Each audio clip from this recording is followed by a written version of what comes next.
Thank you very much, Madam Speaker. Madam Speaker, let me first also offer my sincere condolences to you and to your family. Madam Speaker, I am once again grateful to have the opportunity to speak on behalf of the wonderful, good people of the East Grand Bahama constituency. That goes all the way from Sweetings Key, McLeanstown, and all the way down to Coral Gardens, Malibu Reef, and all of the areas in between. Madam Speaker, before I get into the Digital Assets Registration Exchange Amendment Bill, I want to recognize the member for Tall Pines, who we recently held a town meeting in Sweetings Key, and one of the major issues that the residents of Sweetings Key are facing is the reopening of the clinic in Sweetings Key. The clinic is basically completed in terms of the renovations. However, due to the shortage of staff and the need to completely put all of the items in the clinic has not yet been open. Also, there is a need for the residents to have regular visits from the doctor and the nurse. We had recently 2 or 3 medical emergencies in Sweetings Key. And Madam Speaker, for those who may not be aware of, in terms of the logistics of Sweetings Key is about a 15-minute boat ride from McLeanstown to Sweetings Key. And if you're looking for a ride from McLeanstown is probably about 45 minutes to an hour from Freeport to McLeanstown. So if you are in Freeport, and if the hospital is in Freeport, that's an hour drive, 45 to an hour drive to McLeanstown, and then you have to get on a boat from McLeanstown to Sweetings Key. And so there is a challenge if there is a medical emergency in Sweetings Key. Thankfully, the last medical emergencies that have happened have not resulted in anyone passing. Madam Speaker, we sent a letter to the Minister responsible for health, and he has communicated with me. He has also put us in touch with the medical professionals, and the medical professionals have indicated that they are seeking as soon as possible to staff the clinic and to restart the visits for the doctor and for the nurse. We are appreciative in the response, but we still continue to press that it has not started yet, and that we want to keep this to the forefront of everyone's attention, because God forbid something happens and there is a medical emergency and unfortunately someone passes. But I do have to accept that we sent a letter to the minister, and the minister immediately called me and immediately put us in touch with the medical professionals. The chair recognizes the honourable member for Tall Pines. So much. Member for East Grand Bahama. Madam Speaker, we are fully aware of the challenges that exist in East Grand Bahama, but more specifically in Sweetings Key. The Public Hospitals Authority, along with the Ministry of Health, have been addressing many of the logistical challenges, not only in Grand Bahama, but throughout our archipelago. And I spoke specifically to the member and explained exactly the challenges we currently face. Yes, the facility is near completion, And there was a challenge to find residents for the medical staff on Sweetens Key. This was brought to the attention of the representatives of the PHA, who was working very diligently to try to, through an IDB loan facility, we are moving diligently to resolve many of the challenges that exist, not only in Grand Bahama, but in some of our far southern islands. The people of Sweetens Key is very important to this government, like everyone else in New Providence and Grand Bahama properly, and Freeport properly. And we would do all in our power to ensure that this services is fixed and up and running in the shortest time possible. The nurse is on standby. We are now presently having services in the Key, but we need to do more. But the logistics and the challenges that faced us as a result of the impacts of Hurricane Dorian has left the clinic operational to this point, but residents. And you cannot put healthcare professionals on a Key and they have no place to live. We don't intend to do that, but we're working diligently to solve it. So you can rest assured, as I called you, sir, yes, that I will do all in my power to ensure that those residents have access to the quality of healthcare services they truly deserve. Thank you very much, Madam Speaker, and thank you very much, Member for Tall Pines. There was, in addition to the residents of Sweetens Key, and there are a number of other challenges that the residents in Sweetens Key have, and I will raise them with the relevant ministers. But there's one in particular that affects Sweetens Key, but also affects McLeanstown and the settlements that are in the east. And that is the police station in McLeanstown. The member for Freetown, the administration building that is housed in McLeanstown used to house a police station. And that police station served the communities of McLeanstown, but it also served the communities of Sweetens Key, and it is really the outside of High Rock, which used to house the police station. That really is the only police station that is completed now that has to serve all of the residents in the eastern settlements. I'm advised that we completed the administration building, so the building itself is completed. But I'm advised that furnitures, the police are awaiting furnitures to come in order for them to actually move into the building. This, unfortunately, has been going on for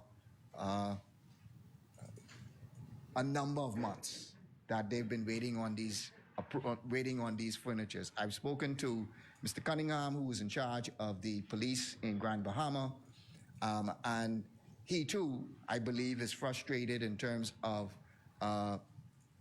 ensuring that this furniture arrives so that there can be a presence.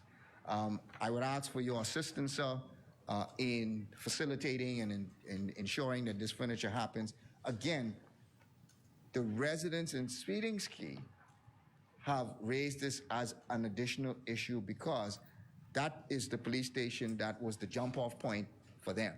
And so imagine if McLeanstown doesn't have one, then Sweetens Key, worse off, won't have one. And so we would ask for your assistance in urgently assisting with that matter.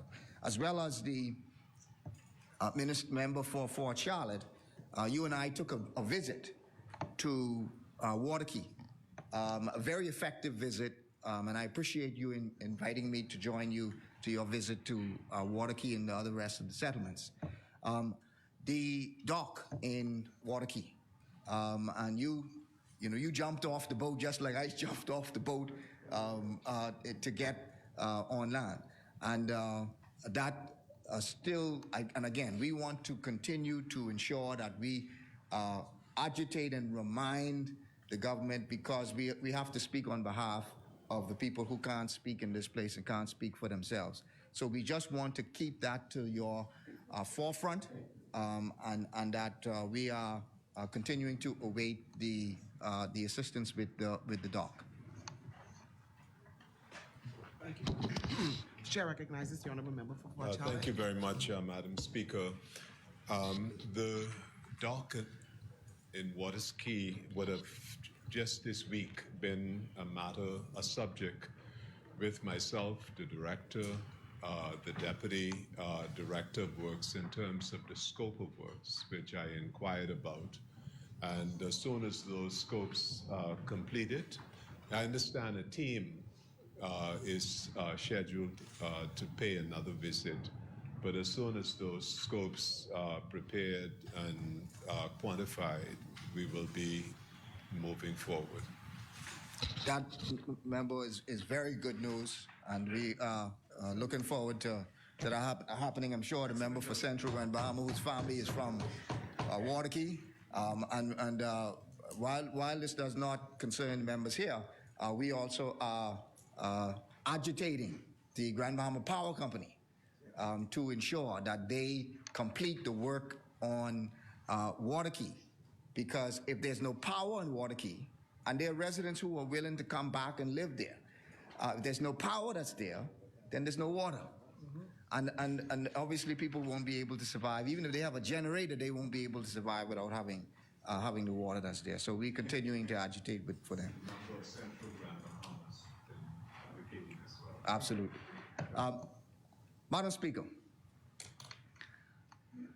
we will support, as was stated by our leader, that we will support the Digital Assets Registration Exchange Amendment Bill. I'm advised that the amendments will make us fully compliant with the FATF recommendations. And this really is about our reputation, our international reputation.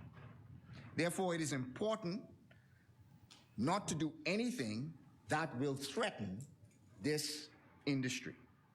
And while we believe, like the Securities Commission, which we are advised, that there are existing protections in the Act, we have no difficulties with agreeing to the amendments as they are based on recommendations from the FATF.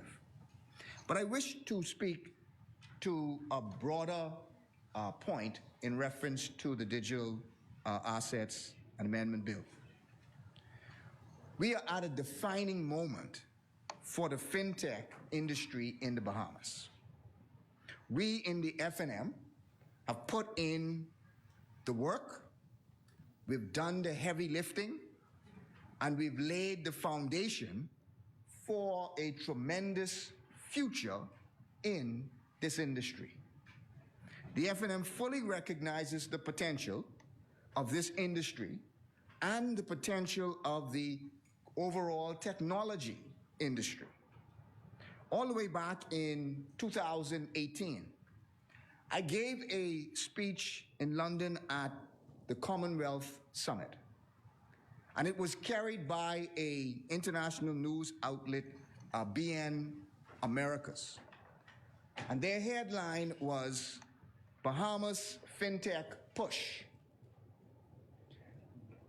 Their article says, with FinTech still in the budding industry in the Caribbean, the Bahamas is pushing for expansion of tech development in the island nation, and FinTech in particular.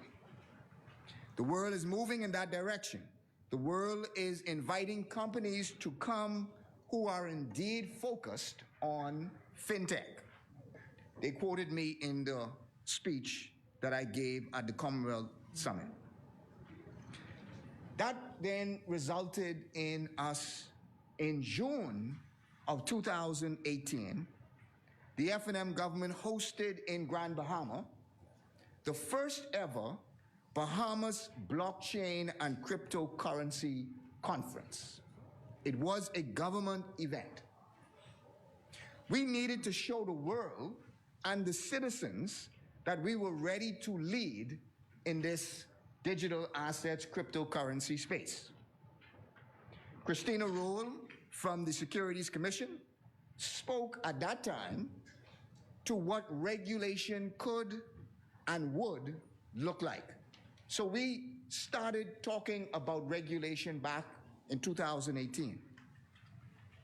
This conference saw a large contingent of international companies and local companies that were focused on blockchain and cryptocurrency. Here is what the member for Kalani said at the opening of that event. Our government, and I quote, our government recognizes that in order for the economy to grow, we must diversify and create other opportunities for Bahamians to be successful.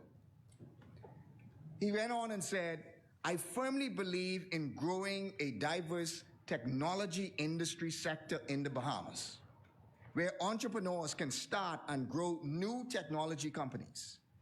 We must also, and here's the important part, we must also welcome existing global technology players to move their operations to the Bahamas, which will have a meaningful effect on our economy and which can be achieved in a relatively short period of time. So back in 2018, when we had the international conference, the Bahamas Blockchain and Cryptocurrency Conference, we spoke of a vision to regulate this industry, to be one of the first to regulate this industry, and by regulating the industry, attracting these major international players, which we are seeing fruits of that today. A working group was formed and consulted with the Securities Commission and the Central Bank. The Digital Assets, or the DARE Act of 2020, was a landmark piece of legislation that was ahead of its time and has paid and will continue to pay dividends for the Bahamas. When the FNM passed the DARE Act in 2020, the Securities Commission Chief, Ms. Christina Roll, said this back in 2020. She said the passage of the Digital Assets and Registered Exchange Bill 2020, the DARE Act, has put in place the legal framework for a vital, well-regulated, and compliant industry in the Bahamas for those interested in entering the digital asset space. So we moved from laying out the policy and the vision in 2018 to putting in place the working group to establish the regulation, the Securities Commission doing their benchmarks, looking at Malta, looking at Hong Kong, looking at the US, and how to put in place the best practices for regulating this industry. We then moved to 2021, where the FTX company in 2021 applied under the DARE Act and ultimately made their announcement in September of 2021. Here is what Sam Bankman-Fried, who is the CEO of FTX, said. In addressing the groundbreaking of the company's West Bay Street headquarters, noted that after undertaking an extensive search, the Bahamas ultimately proved to be the top-ranking jurisdiction in all the metrics the company was looking for to put down its roots. He went on to say, the search came down to roughly 7 jurisdictions that had not been crossed off their list. He noted that the Bahamas regulatory framework, the Digital Assets Registered Exchanges legislation, also known as the DARE Act, was key in attracting the company to the Bahamas. So, Madam Speaker, we have to support this. We have to support the continuation of this initiative. It was our initiative. The vision was laid out in 2018, where we went to the world and said to the world that we want to be a player in this space. It was then put together by the Securities Commission. The regulatory regime was put together by the Securities Commission in 2020. And then we didn't see the fruits of the regulation in 2021, where we have the second largest digital exchange company in the world who decided that as a result of your regulatory framework, we will set up base in the Bahamas. I am also advised that there are a number of other major players on the level of FTX who are in the process of applying through the Securities Commission to do a similar thing, to have their headquarters set up here in the Bahamas. So, Madam Speaker, again, we have to support this. We are therefore pleased to see the fruits of the Free National Movement have resulted in FTX moving to the Bahamas, and we are pleased to see the other wonderful results.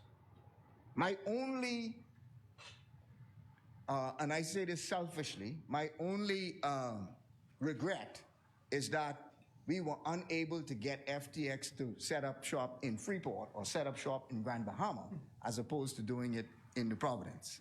But maybe next time, when the other companies come, member for West Grand Bahama, that you can influence them to come to Grand Bahama and set up shop in Grand Bahama.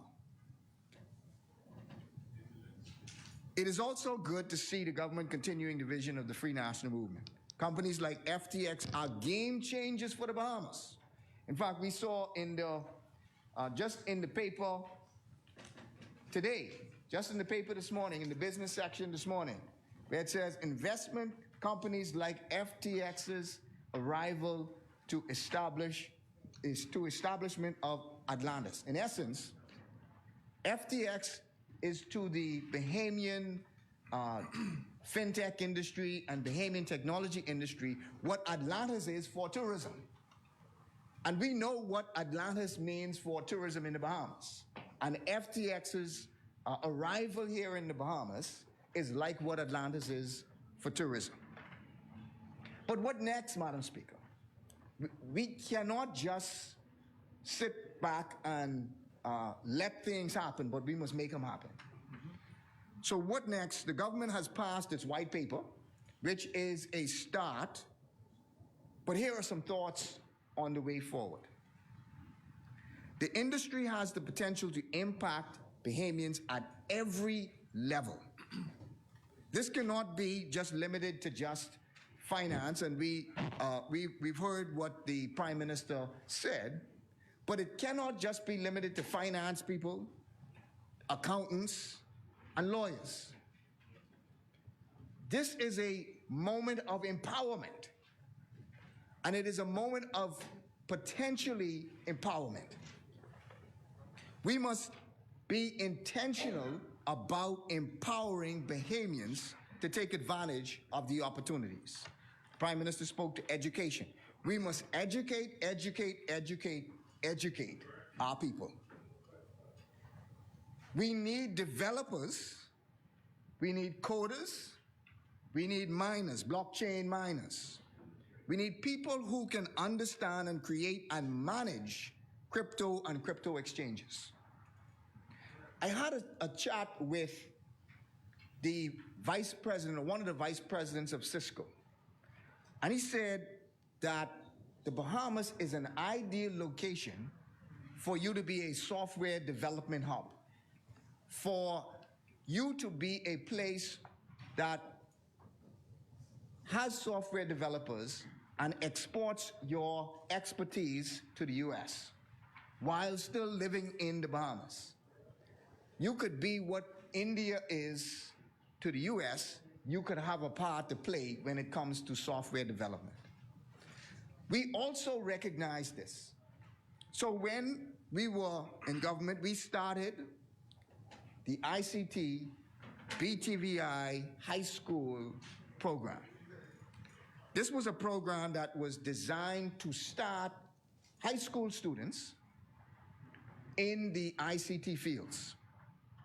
I'm advised that to date, since we started this program, there have been 450 students who have completed their CompTIA IT fundamentals certifications, because these are certifications, these aren't just courses.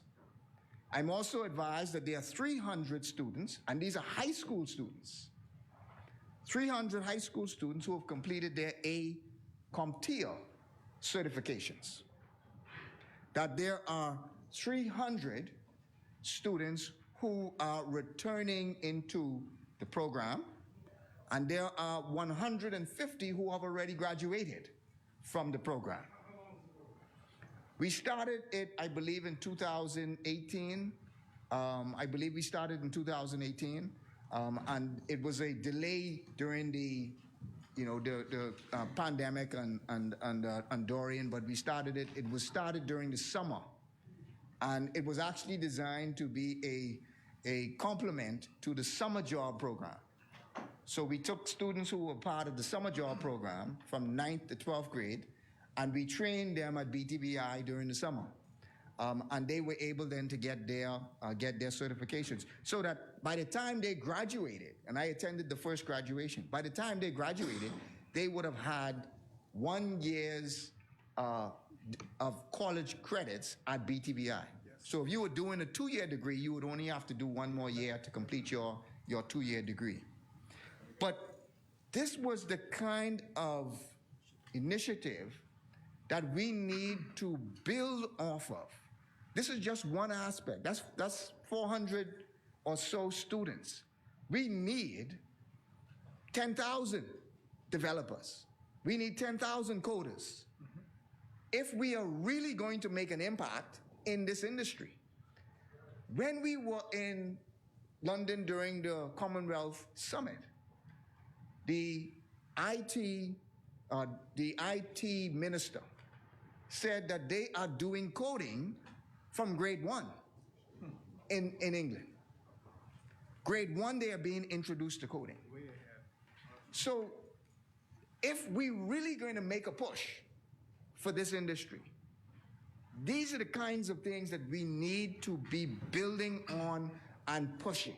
We have a hotel training college that we have people coming from all over the world coming to that college. We need to be the center when it comes to IT for the Caribbean. Because if we are going to really make a push and a stab at this industry, education is where we need to go. Infrastructure is also where we need to go.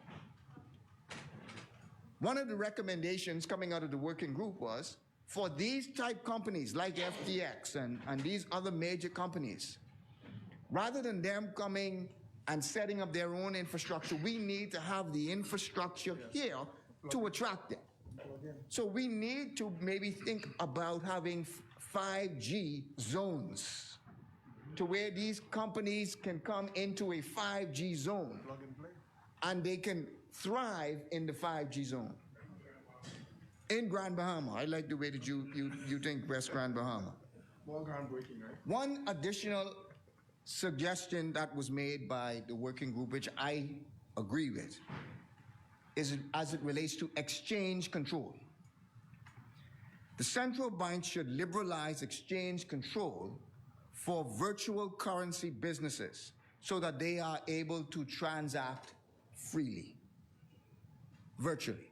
Further, there should be a clear policy exemption for exchange controls for Bahamians who are buying tokens and coins on the exchange and settling in Bahamian dollars.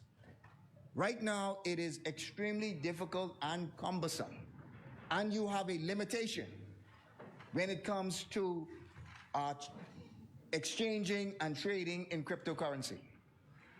But we need to liberalize exchange control when it comes to those companies that want to come in, but also when it comes to Bahamians exercising inside these areas as well. This will provide for more financial inclusion and for more exposure. There are also two other issues, Madam Speaker, that I believe was raised by the leader, and I believe it was spoken by one of the members on the other side. The central bank sand dollar has the potential to do a number of things. Estonia is known as the world leader in e-government. People come from all over the world to study e-government in Estonia because they were one of the first who claimed this to be their own. The government must continue to push to make the sand dollar platform must continue to push the sand dollar as a payment platform for all government services. We must think out of the box when it comes to payment of government services. So if we can pay our driver's license bill, we can pay our service charges, we could pay our any bill that we have to pay to the government, if we can pay that in sand dollar, that increases the usage of it, and it also increases the convenience of paying. We started the process by introducing it as a payment platform, but it needs to be expanded. We must also take a proactive role in exposing the public to the sand dollar. Not a lot of Bahamians use the sand dollar. And so we must be proactive in ensuring that we push this initiative. We drive this initiative and allow the public now to be more knowledgeable, and for the public to be to use this, and maybe it more convenient for the public to use it. This is especially the case for the family islands, which can help to solve the lack of banks in the family islands. After Hurricane Dorian, and Abaco was devastated and the banks were completely closed, you had a situation where persons had to take private flights of loads and loads of cash over to Abaco. Banks are closing at all family islands in Andros, Eleuthera. They're closing in these family islands.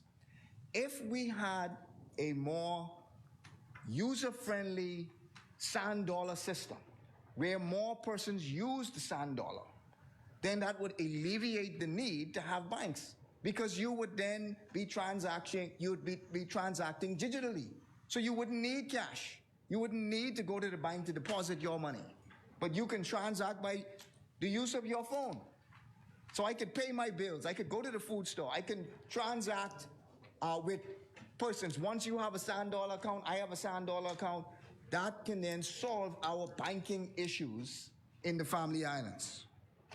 We also should think about a pilot program where the government pays a portion of civil servant salary, and obviously the civil servant has to agree, but to pay a portion of a civil servant's salary in sand dollar, so that again, it increases the usage of the sand dollar. And we should also be providing incentive for businesses and for people to sign up for the sand dollar. We had allocated a certain amount of funding in the Ministry of Finance budget for initiatives and incentives for the sand dollar. And we are urging this government to continue working with the central bank to increase the usage of the sand dollar. It can solve a lot of our issues and banking issues in the family islands. The answer is not to build more brick and mortar banks. The answer is to do more digital banking and use digital currency when it comes to that. So, Madam Speaker, thank you very much. We support the amendments to this bill. Thank you, Honourable Member.